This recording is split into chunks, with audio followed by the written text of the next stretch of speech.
Boa noite, queridos. Graça e paz. Que Deus abençoe muito a sua vida, a sua família. A gente está chegando na tua casa e a gente fica muito feliz de poder compartilhar o Evangelho contigo. Então, compartilhe essa mensagem, compartilhe esses louvores, se inscreva no nosso canal, ative o sininho aí e manda para todos os seus vizinhos. A mensagem de Deus está sendo proclamada através dos cânticos, dos hinos, das leituras e principalmente na questão da pregação. E hoje nós continuamos com a teologia de Jesus. Tem sido uma bênção. Por quê? Porque lá fora nós temos diversas vozes. As vozes da política, do Estado, de governantes, de até religiosidade. Mas nós aqui ouvimos a voz de Jesus. E hoje uma questão um pouco polêmica. Então prepare aí o seu caderno, prepare o seu celular para anotar junto com a gente. Hoje nós vamos falar sobre a teologia de Jesus na questão do Estado.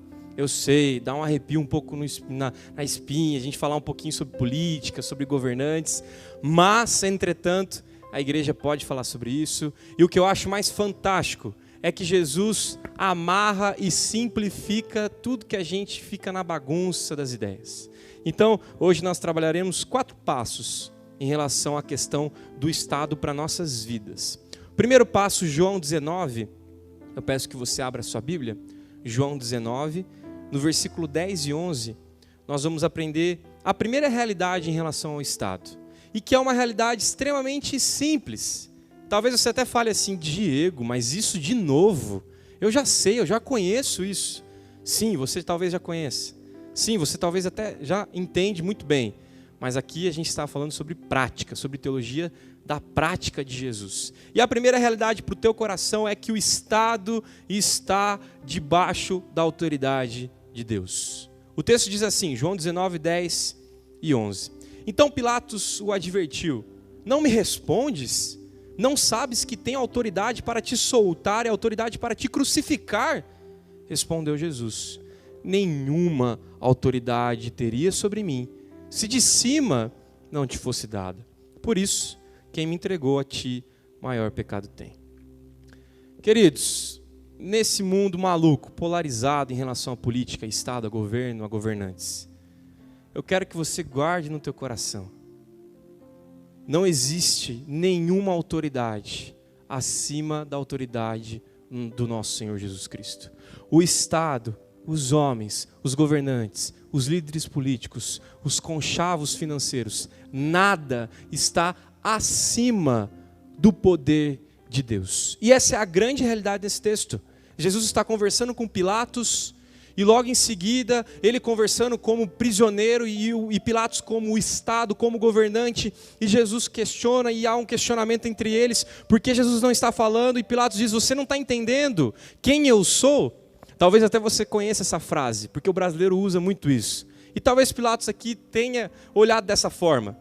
Pilatos olhou para Jesus e falou assim, você não sabe com quem você está falando?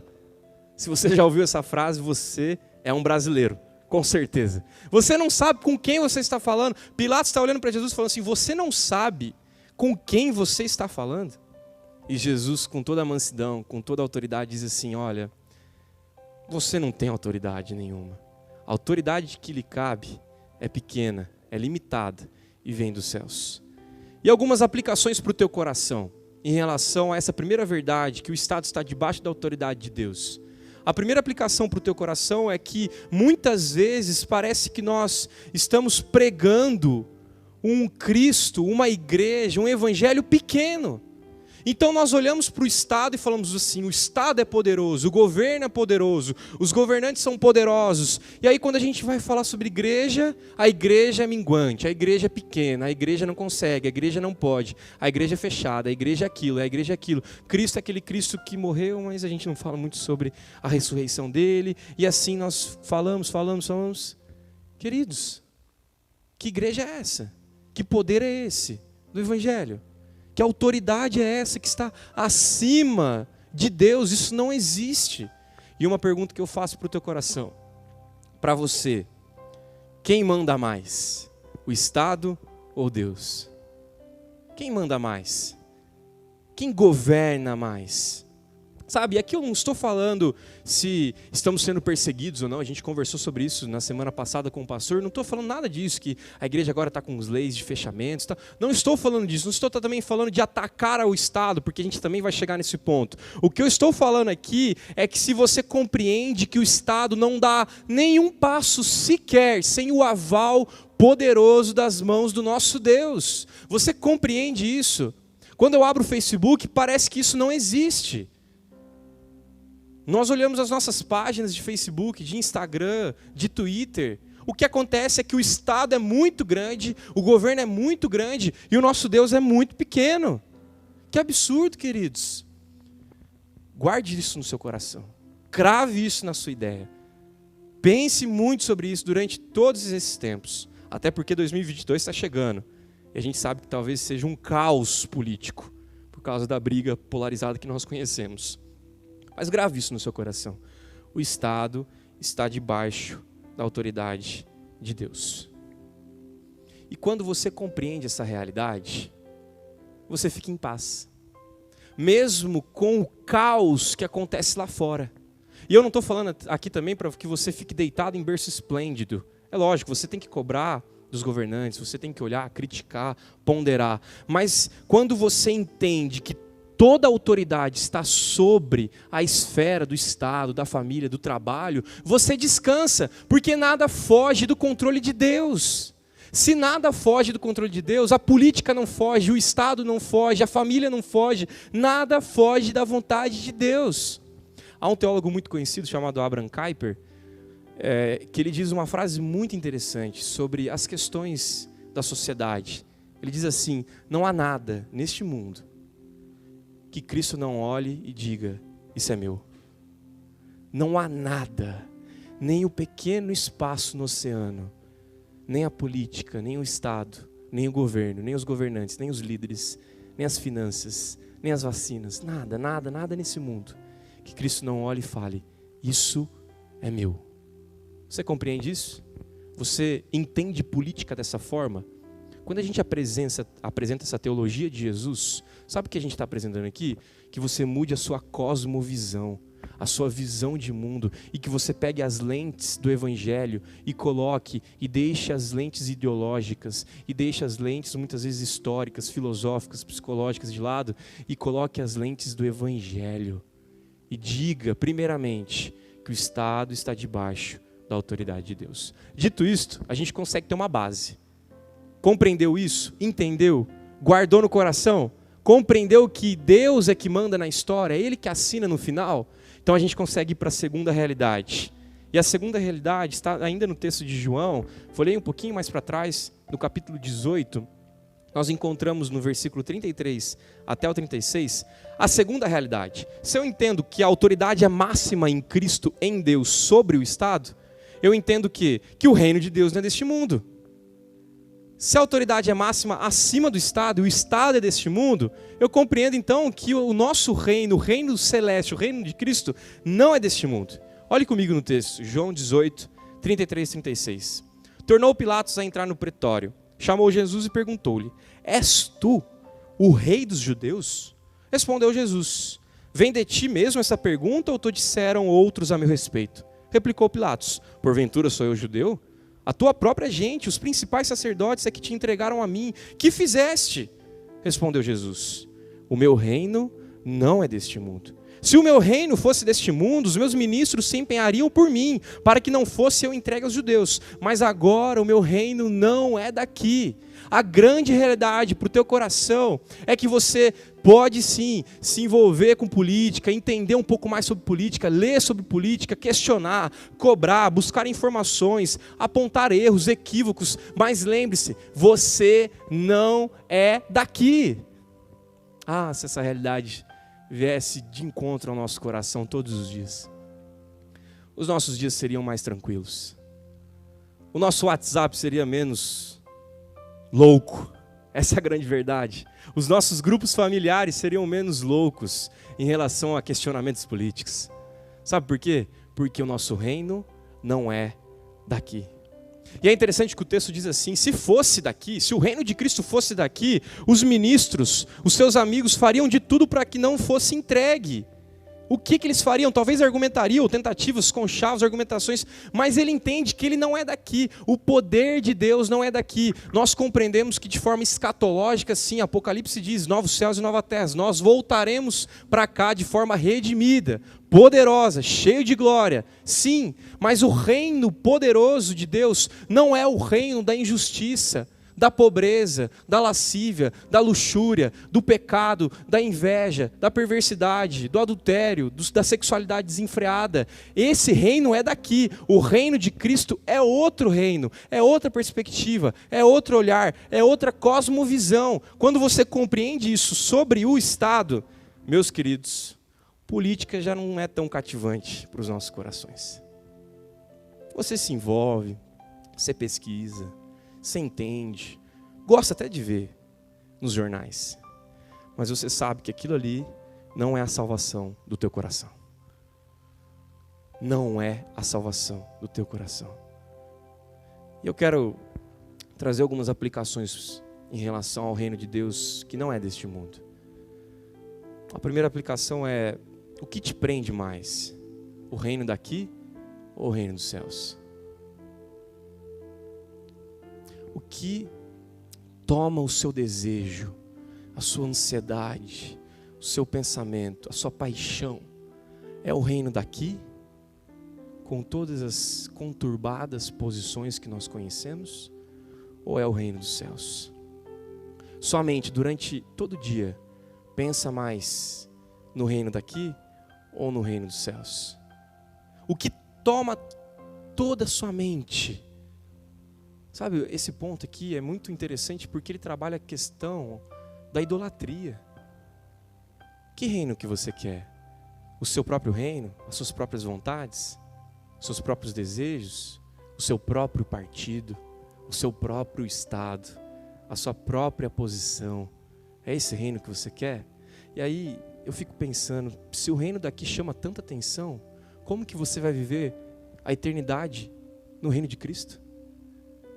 Se a política daqui é a salvação para a tua vida, como você entende que Cristo é a salvação da tua vida? Se a política, se o Estado chama mais atenção, brilha mais os seus olhos, quem é o seu Salvador? Que reino? Para que reino que você quer? Enquanto a sua satisfação for o reino daqui, o reino de Cristo nunca será aquilo que você quer, o que faz sentido. Nunca. Porque todas as outras coisas vêm primeiro e Cristo vem sempre depois. Ajuste os seus olhos. A gente está falando sobre política, sobre Estado, sobre governantes. E como Cristo aproximava de Pilatos, que era a figura maior do Estado naquele momento, e como ele responde de forma simples: olha, o meu reino não é daqui. Eu quero que você olhe para o teu coração e pense um pouquinho. Você coloca toda a sua fé no candidato A ou no candidato B? Você coloca a sua salvação, que tudo pode mudar, que um mundo perfeito pode acontecer, no partido político A ou no partido político B? Ou você talvez coloque a sua crença maior, tudo vai mudar quando a ideologia A chegar no poder, ou quando a ideologia B chegar no poder? Você pensa assim? Querido, olhe para Cristo e fala: Deus, me perdoa. Me perdoa porque o meu coração está dividido.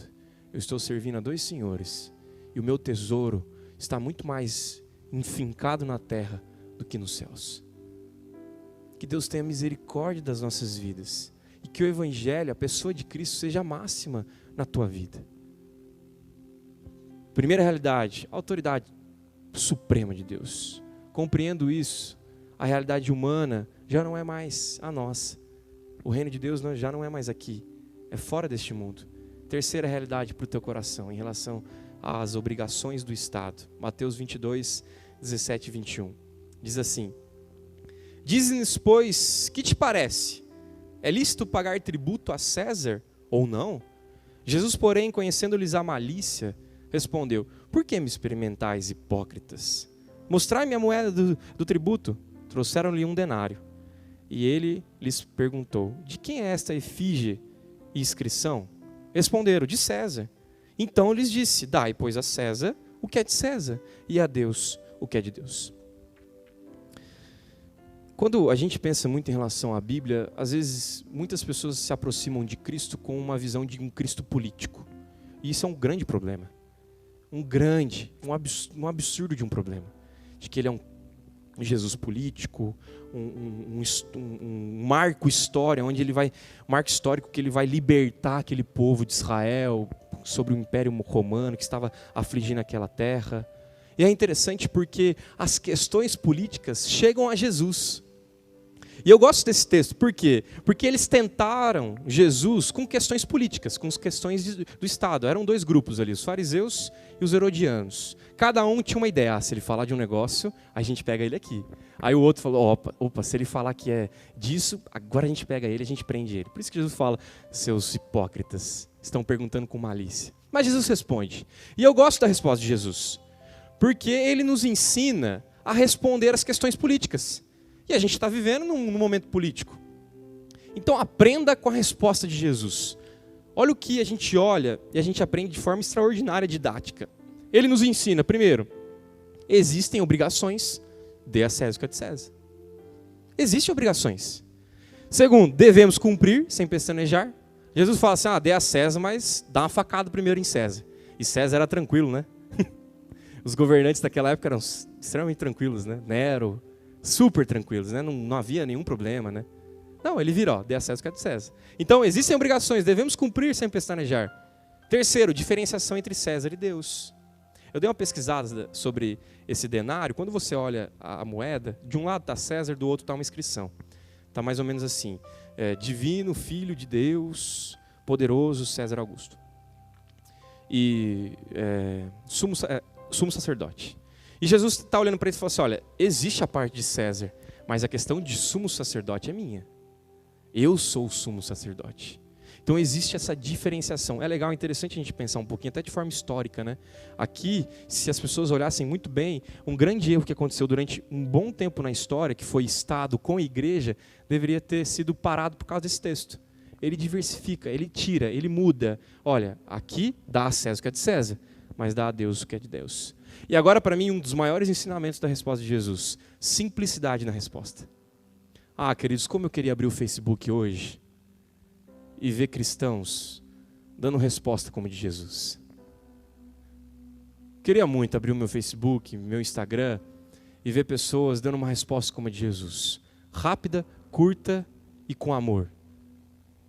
E simples. Ele responde, a figura de César, dá para César.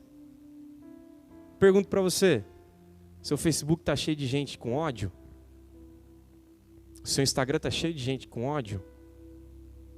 Um texto para você e para mim, Tito, no primeiro capítulo, no versículo 1 e 2, diz assim, lembra-lhes que se sujeitem aos que governam, às autoridades, sejam obedientes, estejam prontos para toda boa obra, não difamem a ninguém. Difícil no momento que a gente está vivendo, né? Você abrir o Facebook, você encontra muito disso. Nem sejam altercadores, mas cordados, humildes, dando provas de toda cortesia para com todos os homens. Queridos, onde parou o nosso cristianismo? Nós não gostamos, nós vamos lá e difamamos a pessoa, nós maltratamos, nós humilhamos, nós não demonstramos amor, nós não demonstramos cordialidade, nós não demonstramos afeto, nós não demonstramos boa obra, nós não demonstramos obediência, nada disso. Por quê? Porque mexeu com o meu político de estimação, porque mexeu com o meu partido, porque mexeu com a minha posição ideológica. E se mexeu com a minha posição ideológica, mexeu com o meu Deus. Cuidado. Como está o seu Facebook? Como está o seu Instagram? Está batendo muito? Está humilhando muitas pessoas? Cuidado. Aprenda isso.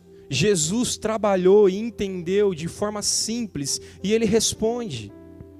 É interessante que entender que a autoridade máxima é de Jesus não elimina a nossa postura frente ao Estado, de obrigações e de deveres. Obediência, cuidado, zelo, impostos. Mas Diego, mas os impostos são muito mal administrados.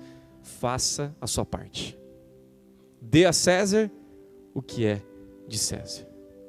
Mas há uma cláusula de exceção nesse texto, né? Porque se o Estado desrespeita a vontade de Deus, nós encontramos uma cláusula lá em Atos 5, 29, que diz assim: então Pedro e os demais apóstolos afirmaram: antes importa obedecer a Deus do que aos homens. Então, puxa, o meu Estado está totalmente errado e está contra a vontade de Deus. Obedeça a Deus. Contra a vontade bíblica, obedeça a Bíblia. De Cristo, obedeça do que aos homens. Lembre-se, nós temos deveres e obrigações para com o Estado. Quarto e último passo. Depois que a gente passou por esses 3 passos, a pergunta é: mas e o que eu faço agora? O que eu faço? Qual que é a nossa posição? Se o Estado é uma esfera da vida, a igreja é outra esfera, a família é outra esfera, qual é a realidade da igreja? Qual é a realidade da tua família? O que você pode fazer? Quarta e última questão. O poder de Deus está em fazer discípulos. Mateus 28, 18 a 20 diz assim: Jesus, aproximando-se, falou-lhes dizendo: toda a autoridade me foi dada no céu e na terra. Ide, portanto, fazer discípulos de todas as nações, batizando-os em nome do Pai, do Filho e do Santo. Ensine todas as coisas que vos tenho ordenado. Estou convosco todos os dias até a consumação do século. Dominar o mundo.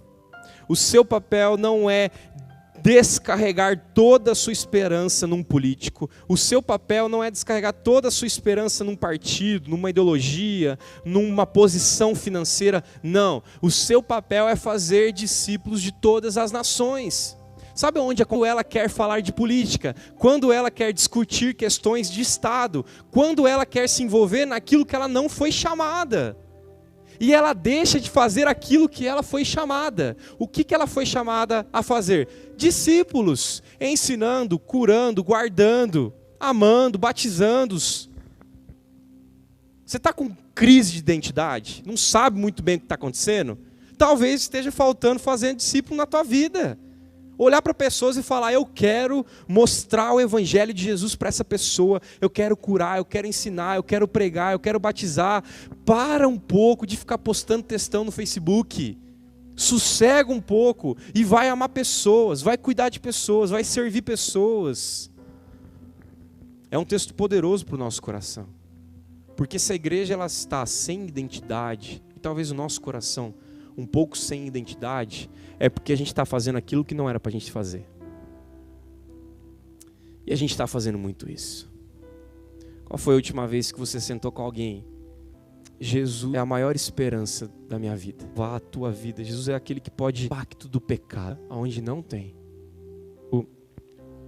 Eu quis ir para o seminário. Quando eu quis ir para o seminário, eu cheguei há uns 8 anos, né? Eu cheguei para o Tá Queimando. O Carlos César sabiamente falou: Diego, agora não. No início, como um bom rebelde, um bom jovem rebelde, chateado, perder mais cabelo, né? Não tem nem... E depois eu compreendi, meus amigos, que uma das melhores conversas e um dos melhores conselhos que eu já recebi de fazer a história, cair na faculdade, um monte de pacote. Nossa, mas pacotes... E uma não saiu da minha cabeça durante toda a faculdade de história, foi que nada era mais cativante do que o poder do evangelho. E eu fiquei com isso na minha cabeça. Cursei 3 anos e meio, 4 anos de faculdade. E no final eu falei assim: eu estou fazendo isso aqui por causa do seminário. E nada mais pode ser cativante do que o evangelho.